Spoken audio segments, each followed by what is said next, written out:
Hello everyone, good morning and welcome to a new vlog. Today, Sandip is gonna speak because he's the master chef of today's vlog. A long story short, just preparing for tomorrow's New Year Eve. We have some friends and guests coming over, so preparing Indian food. It can ease up your lives, which can help you to prepare, let's say, food for a party, or if you want to host some guests or friends coming over for a good Indian food.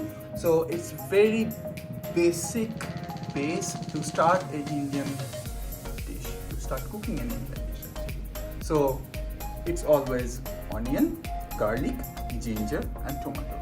So we are going to prepare just that, and if you can see this, the amount of the onions, I think I took around 8 or 10 big onions.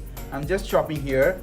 I'll be using the pressure cooker because I will be, to make it fast, I'll be steaming I think the whole process, and then it's all sorted for 3 to 5 days, so you can freeze it also. Many of my colleagues, many of my friends who are non-Indians have requested me to actually show how do we cook Indian dishes. Now for any food, not only Indian food, two things we need to keep in mind: the right temperature and the quantity of the things.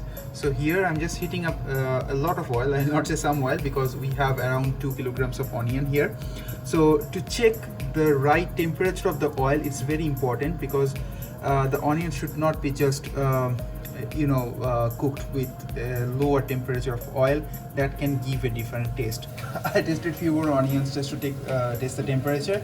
So now I will just throw all the onions, and I kept one spatula handy. This is a metal pan, and it's recommended to use a flat surface pan. So I'm using this kind of spatula so that I can scrape off the sauce if it sticks into the bottom.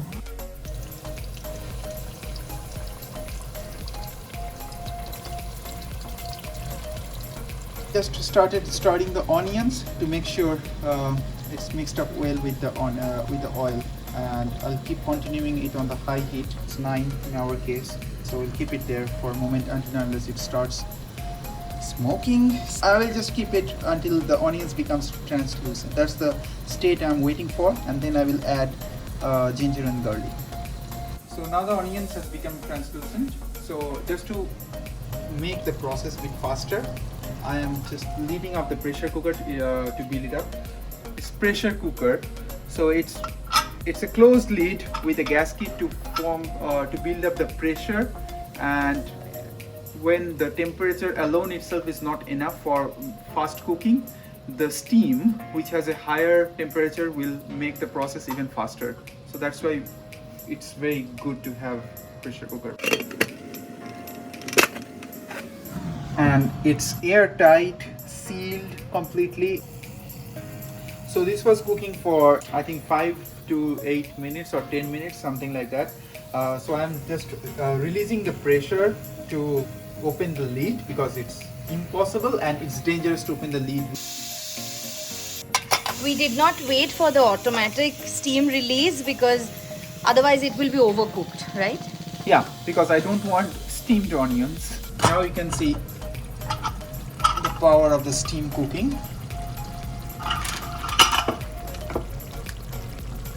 And I hope it's not, yeah, we have a lot of onion juice here. So now I will again increase the heat and try to reduce the watery content. So after a long effort, now I'm successful to reduce the water content of the gravy. I have put in some ginger and garlic paste. Now I'm going to saute it over medium flame. Now I'm going to add a lot of tomato. Yeah, it's getting sticky.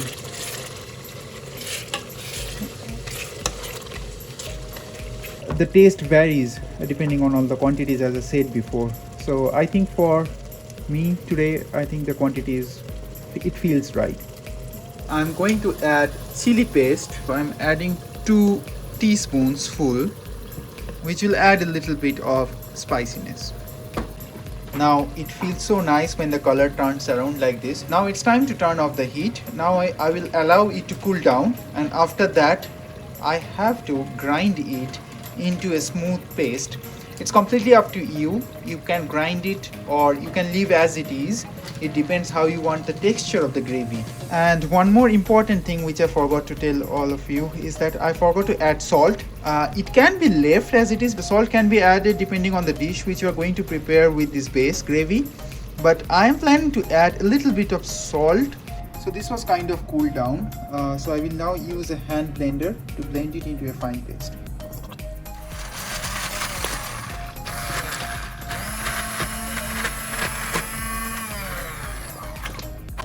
Don't get afraid by seeing the floating oil-like thing. Of course, it's a mix of oil and the juices from the onion and tomatoes. So now the blending is done. So it turned around to a beautiful thick gravy. And now I have turned on the heat again, and I will try to cook it a bit more, and then I will switch it off and call it for a day.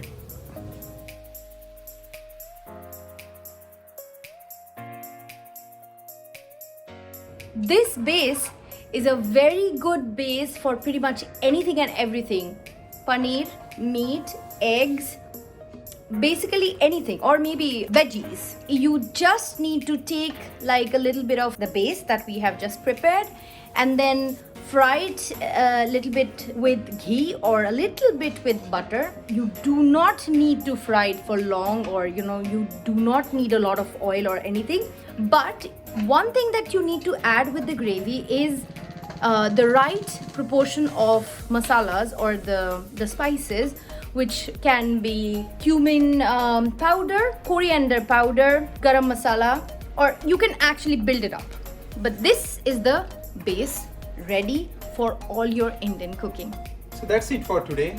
I hope you have enjoyed my small attempt to let you know how to prepare the base of the Indian food, the gravy items. And do let me know and let us know that if you want to know any specific Indian dishes which we have prepared based on this base. Thanks for watching.